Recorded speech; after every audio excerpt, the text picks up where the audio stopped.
आकाशवाणी गोरखपुर से प्रादेशिक समाचार।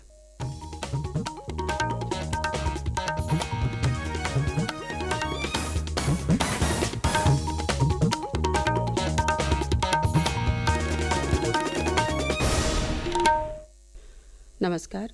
समाचार बुलेटिन के साथ मैं सुषमा श्रीवास्तव। पहले मुख्य समाचार। भाजपा के वरिष्ठ नेता और प्रधानमंत्री नरेंद्र मोदी कल कानपुर में और कांग्रेस की महासचिव प्रियंका गांधी आज फतेहपुर सीकरी में करेंगी रोड शो। लोकसभा चुनाव के लिए प्रचार अभियान हुआ तेज। भाजपा के वरिष्ठ नेता अमित शाह और सपा प्रमुख अखिलेश यादव ने बदायूं में तथा बसपा प्रमुख मायावती और योगी आदित्यनाथ ने मैनपुरी में की जनसभा। बसपा ने 6 और भाजपा ने 2 लोकसभा सीटों पर घोषित किए प्रत्याशी। कैसरगंज से भाजपा ने बृजभूषण शरण सिंह के बेटे करण भूषण सिंह और रायबरेली से दिनेश प्रताप सिंह को बनाया उम्मीदवार। लोकसभा चुनाव के 5वें चरण के लिए आज तक दाखिल किए जा सकेंगे नामांकन पत्र। कल होगी जांच। और संभल जिले में आगरा मुरादाबाद राजमार्ग पर हुई एक सड़क दुर्घटना में 4 लोगों की मौत।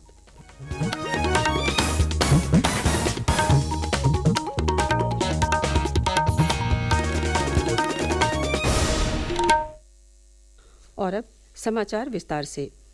भाजपा के वरिष्ठ नेता और प्रधानमंत्री नरेंद्र मोदी का कल कानपुर में रोड शो प्रस्तावित है।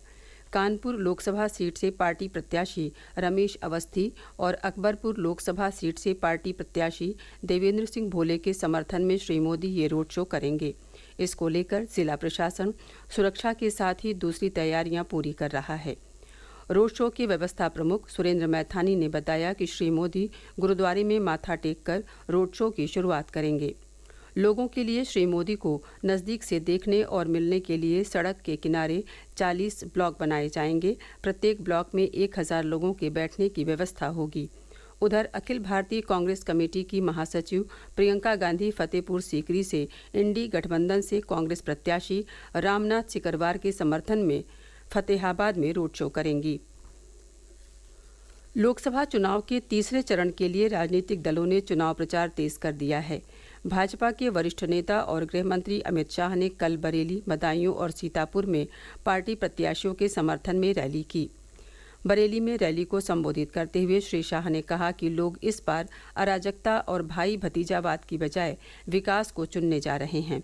भाजपा के वरिष्ठ नेता और मुख्यमंत्री योगी आदित्यनाथ ने कल मैनपुरी में पार्टी प्रत्याशी के समर्थन में रोड शो किया।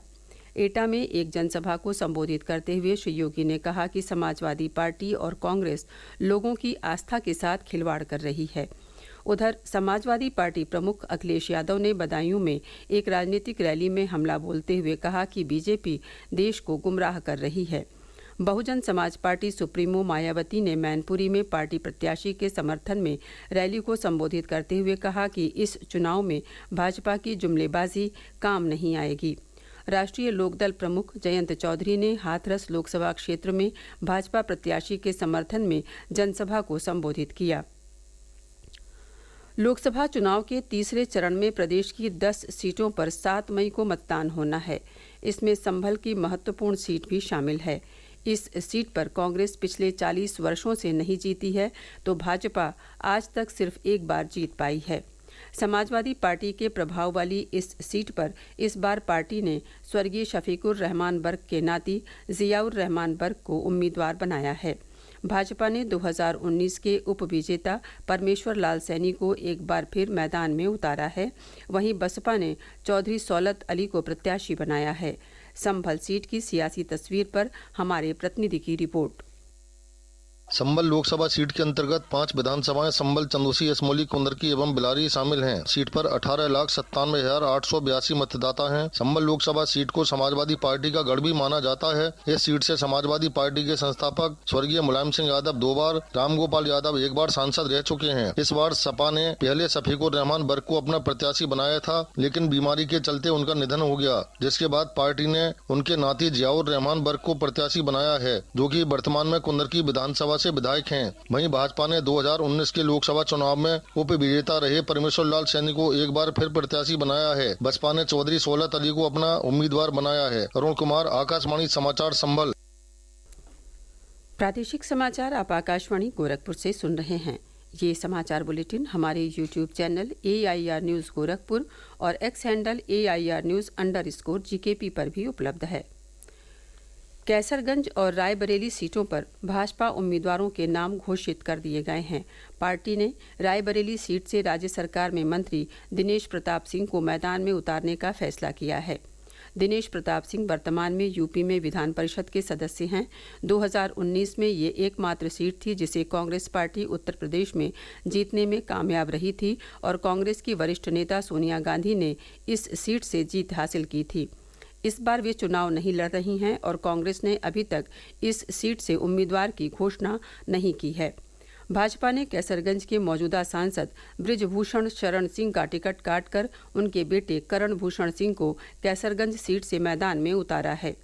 बहुजन समाज पार्टी ने 6 लोकसभा क्षेत्रों सहित विधानसभा उपचुनाव के लिए लखनऊ पूर्वी सीट पर पार्टी उम्मीदवार की सूची जारी कर दी है। पार्टी ने आजमगढ़ और डुमरियागंज सीट से अपने उम्मीदवार बदल दिए हैं। आजमगढ़ सीट से श्रीमती सबीहा अंसारी की जगह अब मशहूद अहमद चुनाव लड़ेंगे। इसके अलावा गोंडा लोकसभा सीट से सौरभ मिश्रा, डुमरियागंज सीट से मोहम्मद नदीम मिर्जा, कैसरगंज लोकसभा सीट से नरेंद्र पांडे, संत कबीर नगर सीट से नदीम अशरफ, बाराबंकी लोकसभा सीट से शिव कुमार दोहरे को उम्मीदवार बनाया गया है। वहीं लखनऊ पूर्वी विधानसभा सीट से आलोक कुशवाहा को उम्मीदवार घोषित किया गया है। प्रदेश की 14 लोकसभा सीटों पर होने वाले 5वें चरण के लोकसभा चुनाव के लिए आज नामांकन का अंतिम दिन है। इस चरण में अब तक विभिन्न दलों के 100 से अधिक प्रत्याशी नामांकन कर चुके हैं। इसी क्रम में कल बांदा लोकसभा सीट से समाजवादी पार्टी की प्रत्याशी कृष्णा पटेल ने अपना नामांकन दाखिल किया। फतेहपुर सीट से बसपा प्रत्याशी मनीष सिंह पटेल, झांसी संसदीय सीट से इंडी गठबंधन के कांग्रेस उम्मीदवार प्रदीप जैन आदित्य ने अपना नामांकन दाखिल किया। इस चरण के लिए दाखिल नामांकनों की जांच कल की जाएगी और 6 मई तक प्रत्याशी अपना नाम वापस ले सकेंगे। इस चरण के लिए 20 मई को मतदान होगा। उधर छठे चरण के लिए प्रदेश की 14 सीटों पर नामांकन की प्रक्रिया जारी है। इसी क्रम में जौनपुर जिले के मछली शहर सुरक्षित लोकसभा क्षेत्र से सपा प्रत्याशी प्रिया सरोज ने कल अपना नामांकन पत्र दाखिल किया।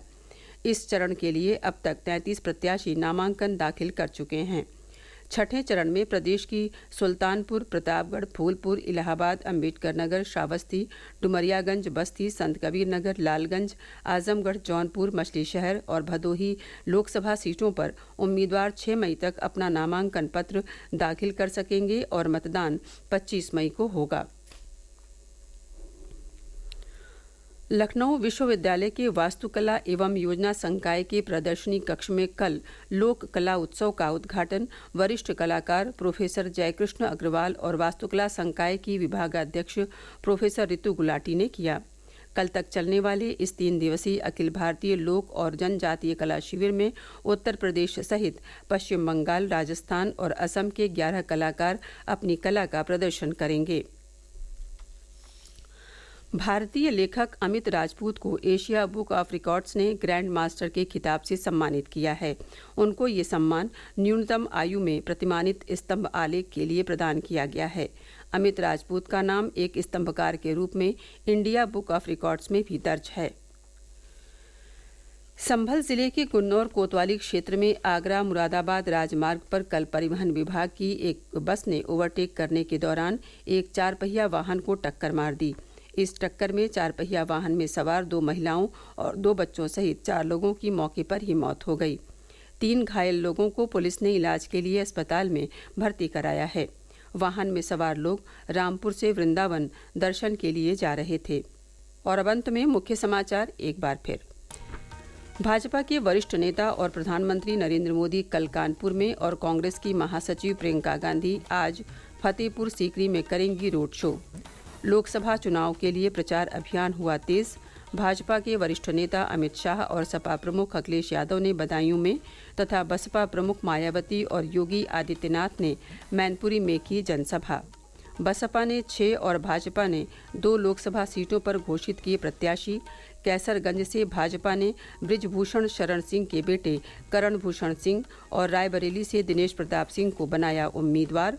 लोकसभा चुनाव के 5वें चरण के लिए आज तक दाखिल किए जा सकेंगे नामांकन पत्र, कल होगी जांच। और संभल जिले में आगरा मुरादाबाद राजमार्ग पर हुई एक सड़क दुर्घटना में 4 लोगों की मौत। इसी के साथ प्रादेशिक समाचारों का ये बुलेटिन समाप्त हुआ। नमस्कार।